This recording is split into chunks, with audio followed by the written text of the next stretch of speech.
Next up, we're going to talk to the guys in the instrumental progressive rock band Espresso from Chile.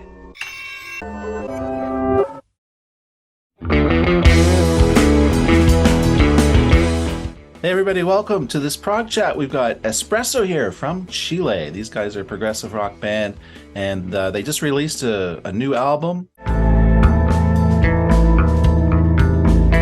Pretty new, right? You guys just put it out? Yeah, it was released on September. It was September the 2nd, so it's really, really new. As soon as I heard it, I just knew right away. Within about 5 seconds, I said, "Oh, this sounds great. I have to interview these guys."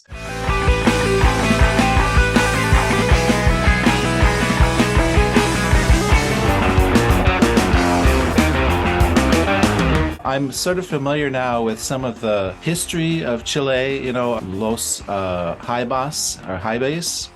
Of course, was one of the bands that I learned about through my reaction channel. And I didn't know this. There's a lot of great progressive rock that's come out of, South America in general, Chile, Argentina. Now that I've listened to some of your music, why don't you tell me a little about your album that you just released? So my name is Fernando. I'm guitar player of the band.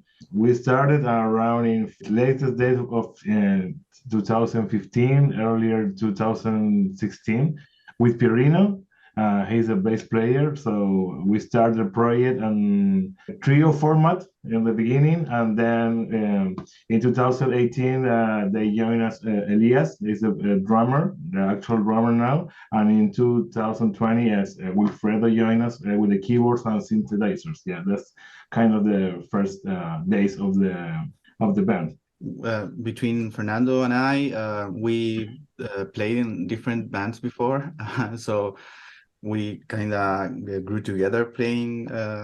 So we knew each other a long time ago, and at some point we stopped playing together. And one day Fernando sees me in the street and say, "Oh, hello, how are you? I'm trying to do something new and whatnot," and say, "Let's have a rehearsal and whatnot," and say, "Of course, I'm doing anything." And then it's when all started. We started like sharing ideas and then mixing them or cutting here and putting it here, and then we started having songs and songs and songs and songs and ended with a group of songs that we started to. Oh, there's Elias. with around, I don't know, 5 or 6 songs at that point. Oh, Elias.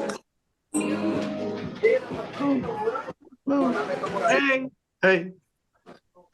Are you with us? Can you hear me? Yeah. I can hear you. Yep. Really loud. Quieter place, please.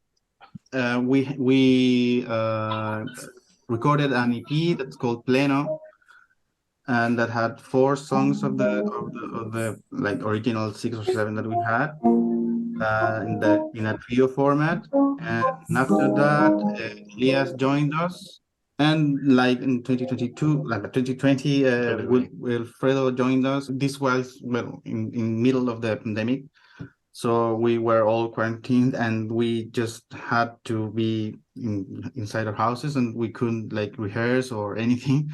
So we took that time to think about how would we bring the keyboards into the music and do new arrangements and rethink what were the roles of the instruments in every song, and do like everything again a little bit. So that took us like a one or at least half a year. Yeah, like year and a half. A year and a half, yeah. Oh wow, it was a weird moment to join a band when you're starting a lockdown process. Yeah. But we didn't know that was going to happen like that. I joined on February 2020. We were able to have one rehearsal. Yeah, one rehearsal. Only one, and then the lockdown process in Chile started on March. I guess it was early March. And then we have to stop. We have to lock ourselves in our houses, and that's when Perino said we decided to rearrange the songs on a software level, just see how the keyboards were going to fit into this trio format, because the songs were already written. And that process took us a long time, because just 2020 was we did it on Zoom actually. And then 2021 we're just putting all those ideas into to real music. When we took those arrangements and then we started rehearsing them and ensembling them, we take notice of, oh, this isn't working, so we need to change this again or change that again. And we went on that process like 1 year more, and then we started saying, okay, we need to record this, we need to do our LP. Now is the moment, and we with the money of our own pockets, we pay sound engineers to help us with that, masters and everything. Yeah, the good thing is that we didn't pay for a graphic designer, because I'm the one who designed the album cover. Actually, I joined the band in 2018 as the designer, as the graphical designer. I'm a graphic designer and illustrator as a like regular profession. And I joined. I made the cover of the first EP. They called Pleno. I did some illustrations for a couple of shows, and then they asked me to join as a full-time member, as a musician. So meanwhile we were arranging the songs, I had the time to make the art for the album. So, I mean, you don't have the pleasure to do sometimes. You're just always in a rush for those things. By the way, hello, Elias, you're the drummer. Can you hear us okay? Hello, yes. Oh, good, Yeah. okay. Can you hear me? Yeah, we can hear you just fine. Yeah.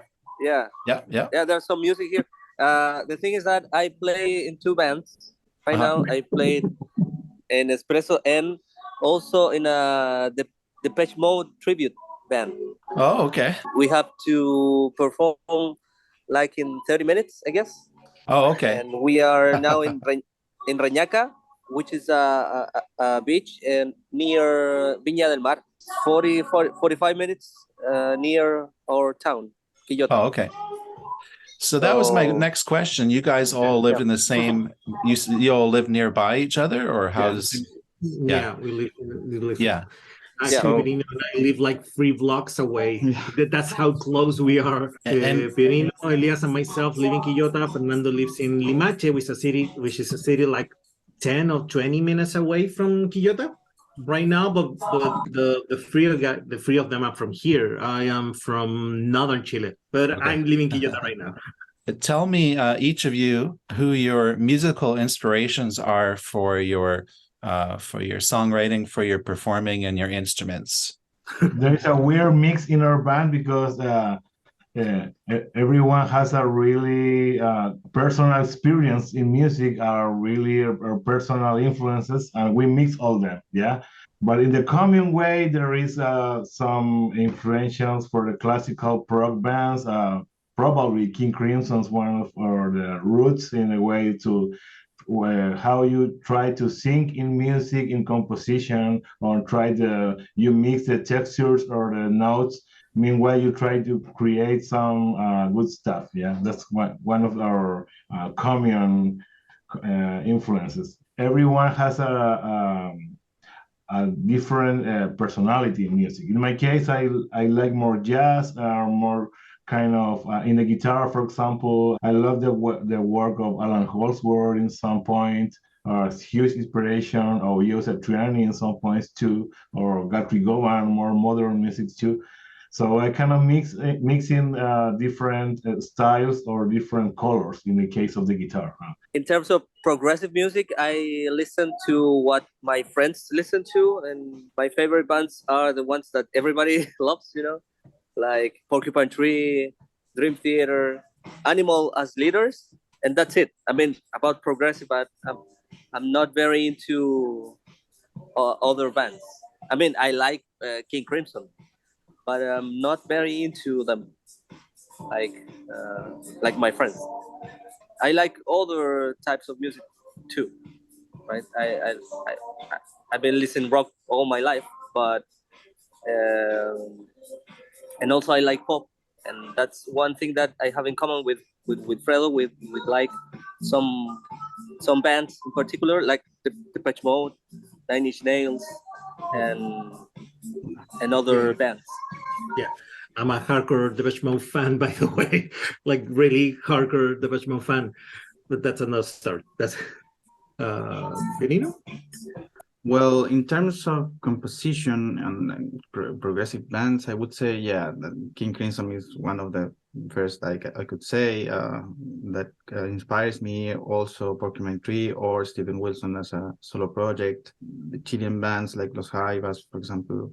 But also, I listen to a wide variety of music. I also get inspired from classical music. I also get inspired by video games music a lot. I listen a lot of video games music. I find it very interesting the way that they use music to make the game better or the experience that you have, because a game is an interactive experience, so the music makes it a lot more interactive, makes it a lot more enjoyable. Sometimes the gameplay loop of the game is boring, but if the music keeps you going, you can do it again and again and again, and you don't even care if it's boring anymore. About like bass players, well, I like jazz bass players like Jaco Pastorius or Victor Wood, or even the interior bass player John Mayang, if I'm correct. I also like Geddy Lee, of course, from Rush, or never remember. So strange we haven't mentioned Rush Yeah, yet. yeah.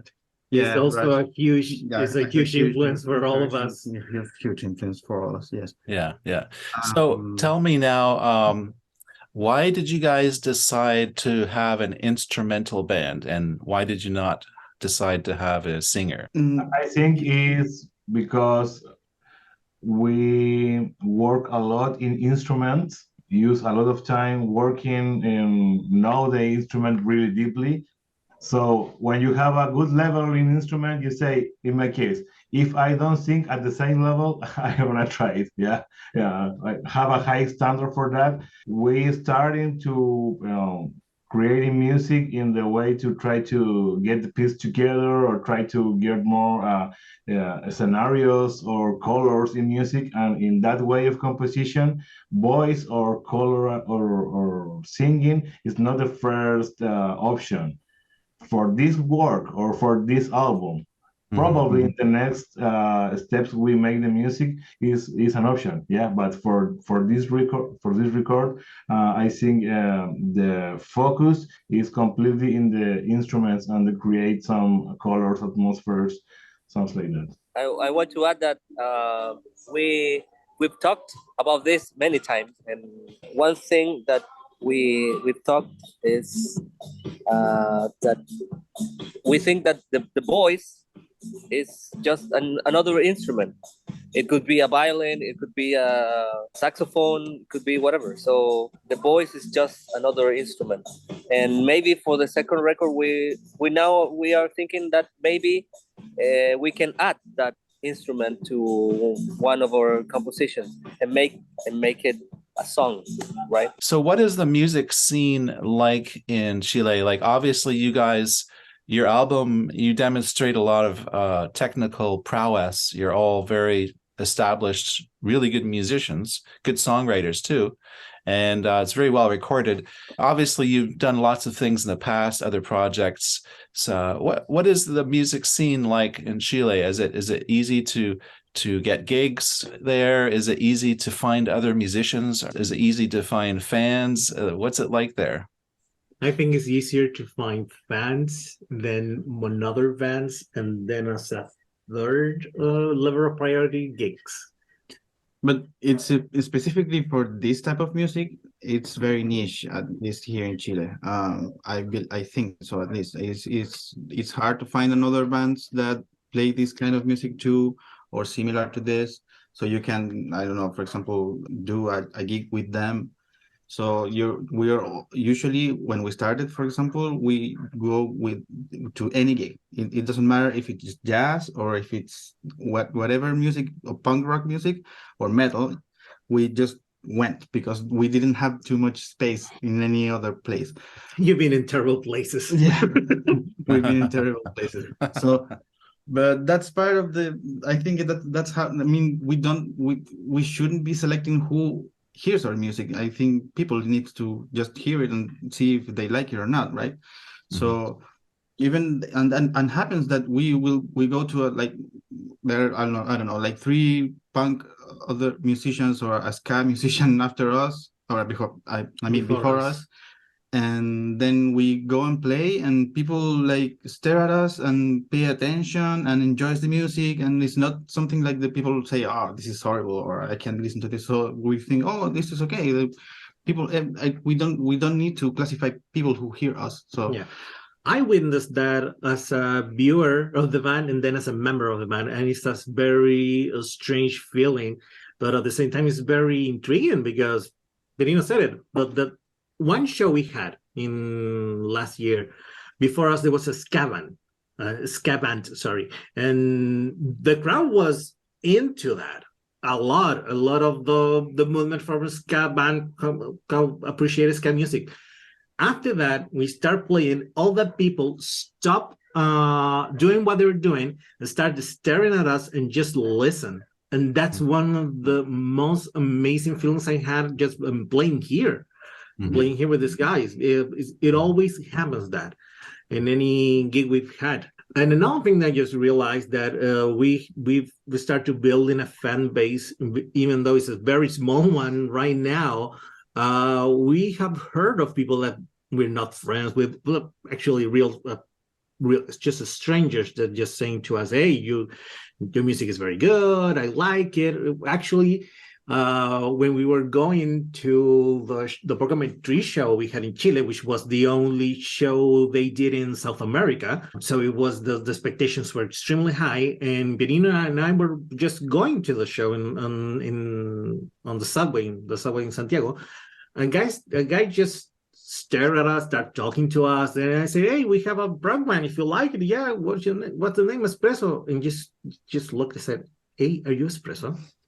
Yeah, why? Oh my God, you're so amazing, blah, blah, blah, blah. And then we realized that we have a fan.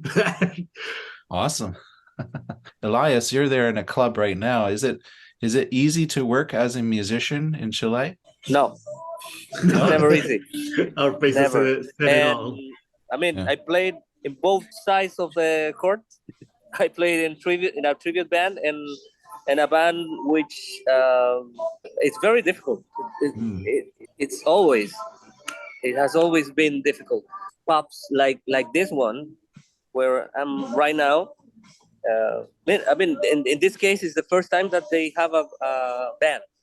Oh. And yeah, and I think that the tribute bands are always going to perform here, and it's not the same situation for bands like Espresso or other bands that want to play, because the tribute bands are the ones who, let's say, bring the audience. Yeah.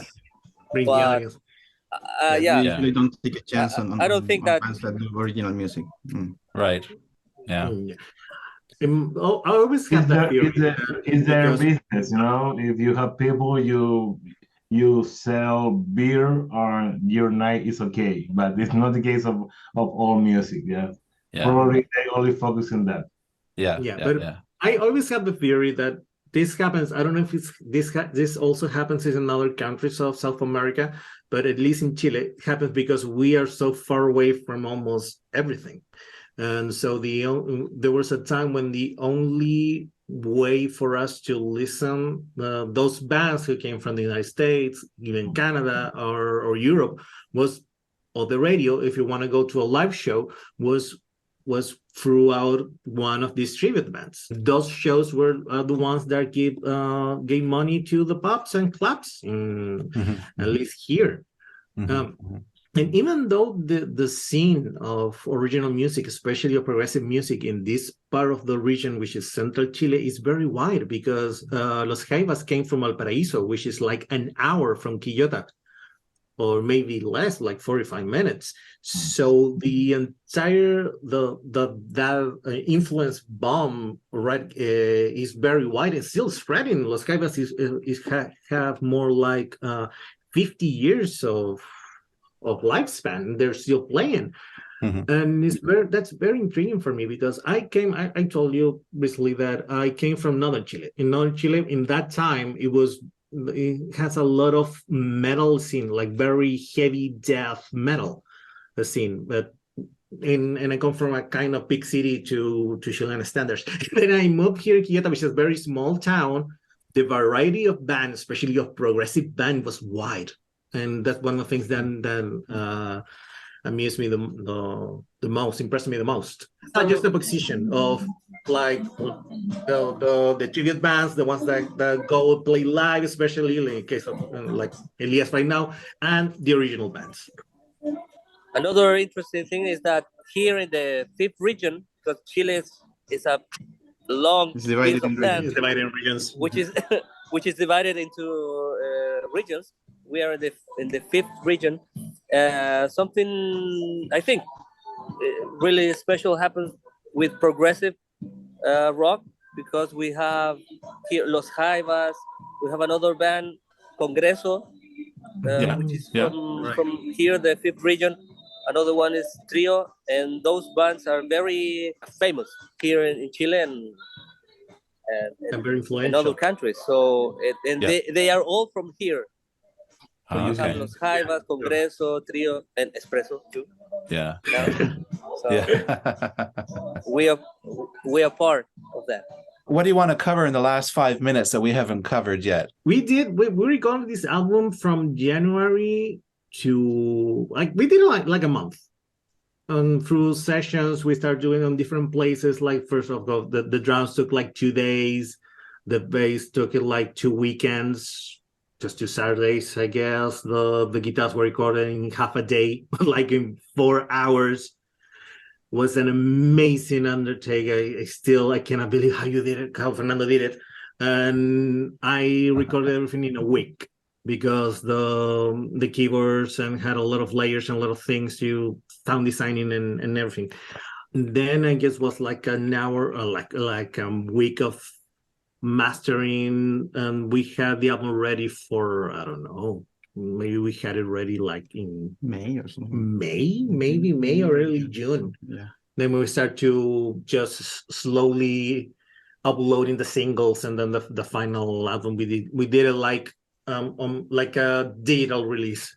We haven't released anything on physical yet. Yeah, on CDs or vinyl. It's very difficult to do something in vinyl. I recorded the drums in 2 days. It sounds stressful, but it wasn't. For me, it was a great experience.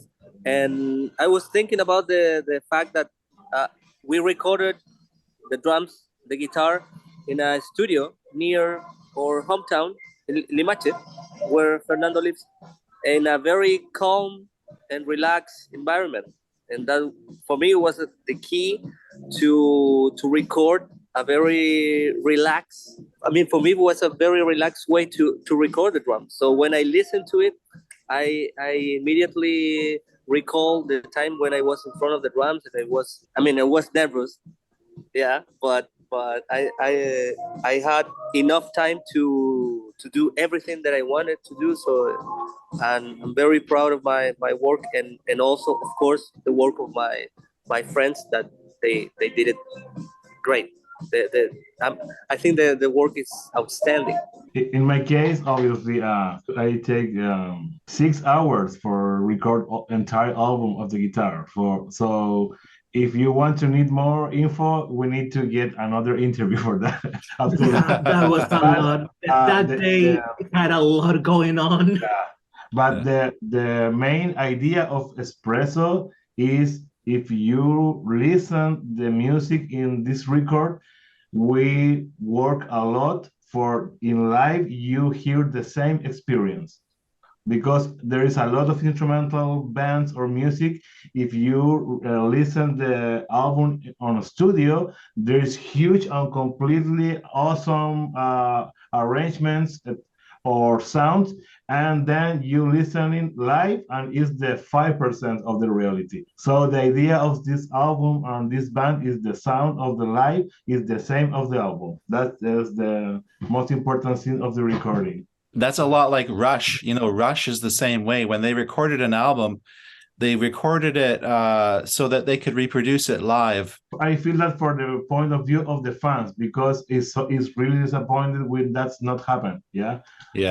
I just wanted to say, I hope that in the future you guys do some live on the internet broadcast, you do a live show, or if you record a live show in the club, if you could do a gig, that'd be really great. We'd love to see some live footage of you guys performing live some of your music. And personally, I really love your album, and I'm going to tell everyone I can about Espresso. And thank you so much for this interview, guys. And I'm sure we'll talk again in the future. Yeah, we hope so. Thank you so much for having us. This has been amazing. Okay. Thanks so much. Thanks a lot. Okay. See you. Thank you. Bye. Bye. Okay. See you. Thank you. Are those vinyls? Yes. Or you just reprint the cover? Oh. That's a real vinyls. Yeah. Oh yeah, they're vinyls. Yeah. I see. Tubular brass. Yeah. I just did it myself. I got a couple of these little L hooks here. Yeah, that's really neat. Yeah, it's nice because I can change it anytime. I can make a change and have a different background. That's really cool.